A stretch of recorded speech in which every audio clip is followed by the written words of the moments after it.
you guys heard of the Texas Revolution? Yeah, that chick is so messed Oh my up. god, I hate her. She's the worst. I know, What right? are you guys talking about? Okay, first of all, there's another chick here called the Texas Revolution, and second of all, it's this thing that happened in It's Texas. because she's rude. I know, it's so right. because I thought you good. were still friends with her. We thought you were still friends No, with no, her. We're like, no, she needs no, to no. just go Hey. away. There's I no, know. it's not a chick, okay? God, have you ever wondered why the sky's like blue? Why not like pink?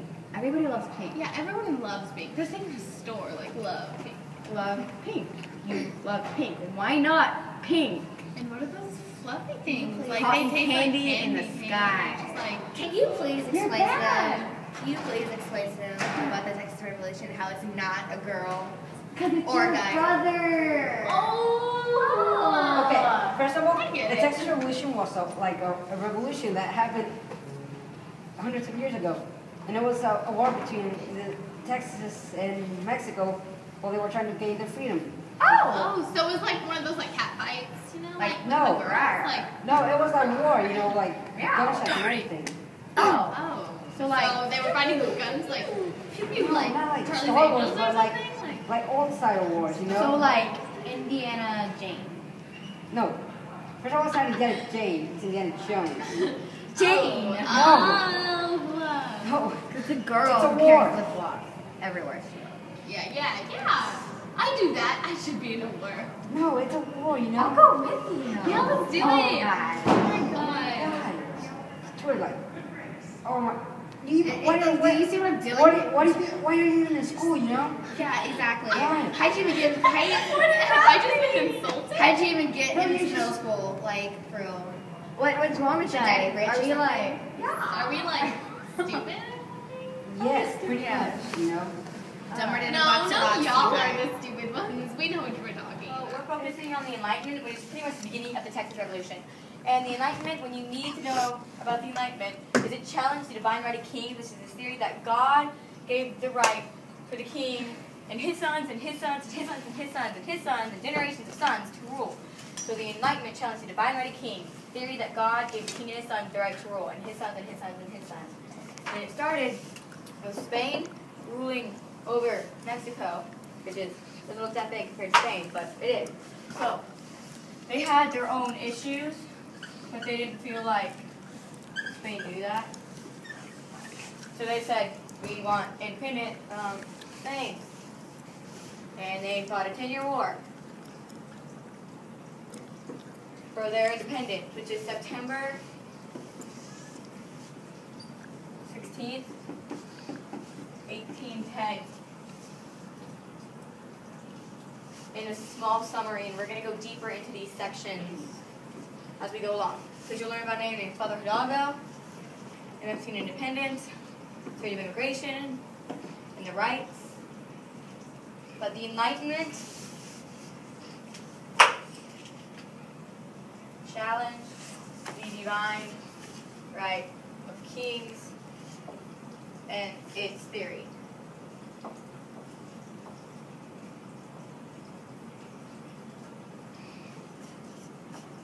That God gave the right for his sons and his sons and his sons and his sons to rule.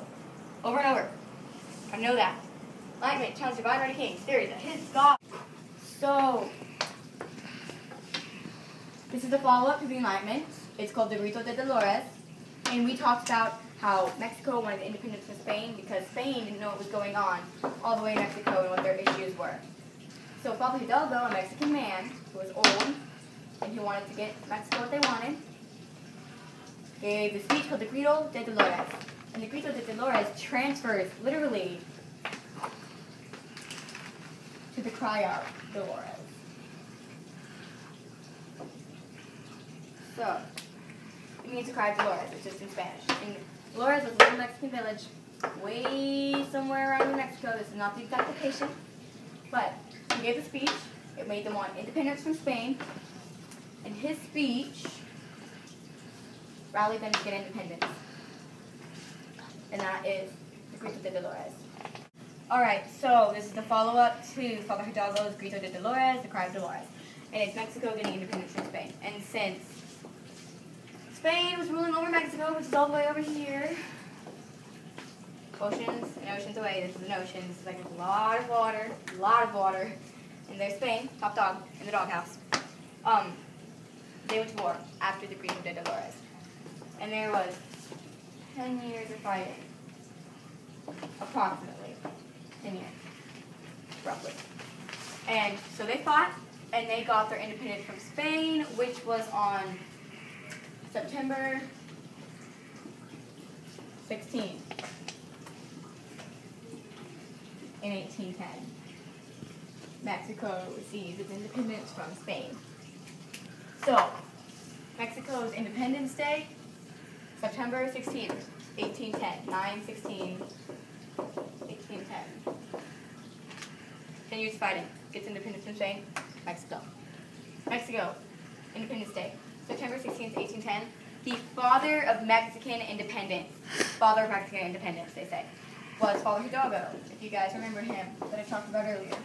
And that is the end of Mexico getting independence from Spain, because Spain is no longer the king, they're the country oceans away.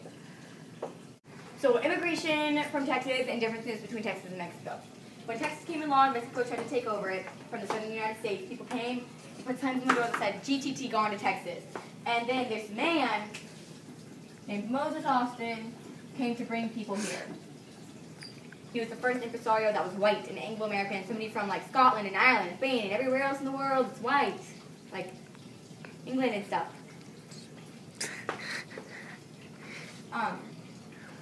They're connected because they're neighbors.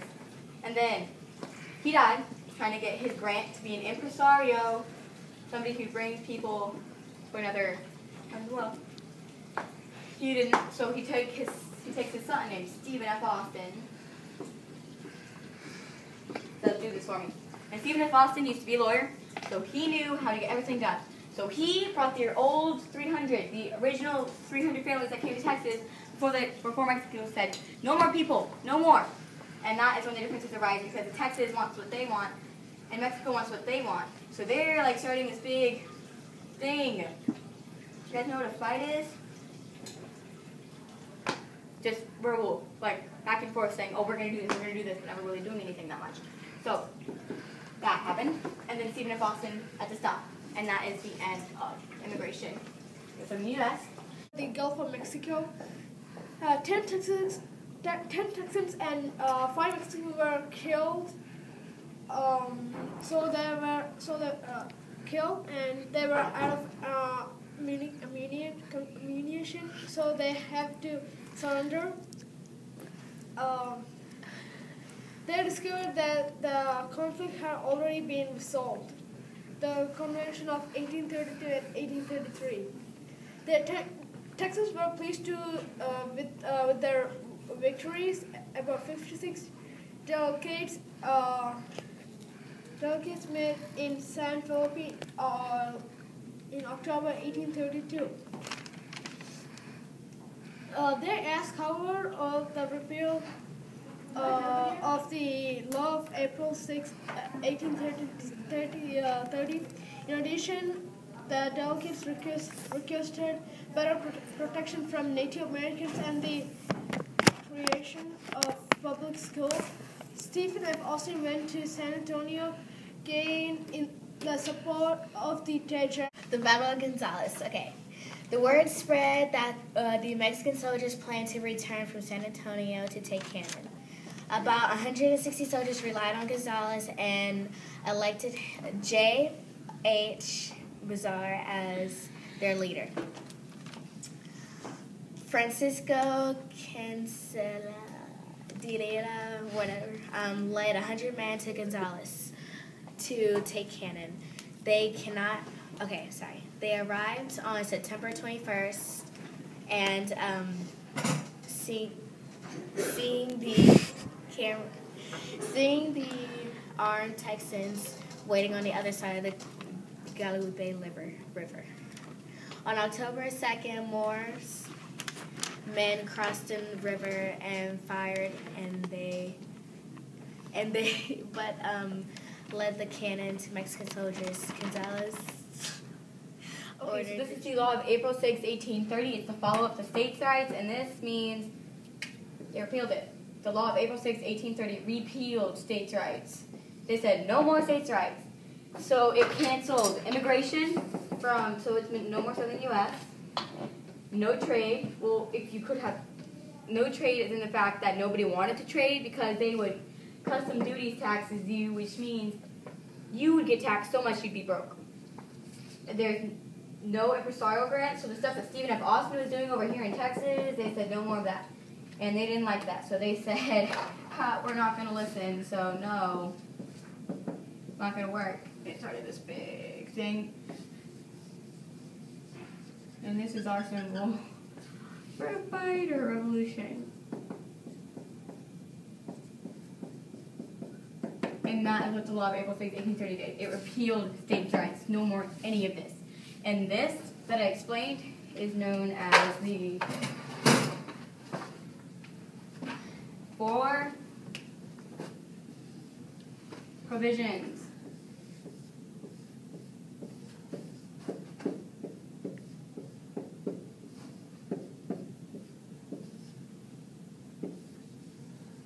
And that is huge. 4 provisions are these, which is this. Law of April 6, 1830. Repeals. The Constitution of 1824 established states' rights. So when you think of the Constitution of 1824, I think of states' rights. Texas settlers supported states' rights. If the Texas settlers wanted to move to the new country, they had to be Catholic and they must pledge their loyalty to the Mexican government. And the Fredonian Rebellion was the clash between the Mexican government and the Texas colonists. And okay, Pierre E. Terán was sent to Texas to investigate on the conditions in Texas.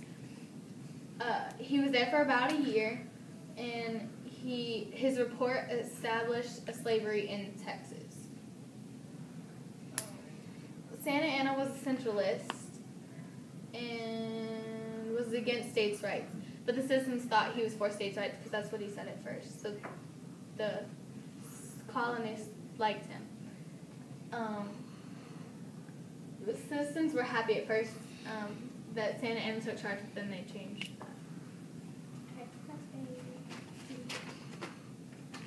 that. Okay, the of Texas were in the Army. The Declaration of the People in Texas and the General Convention assembled. Okay.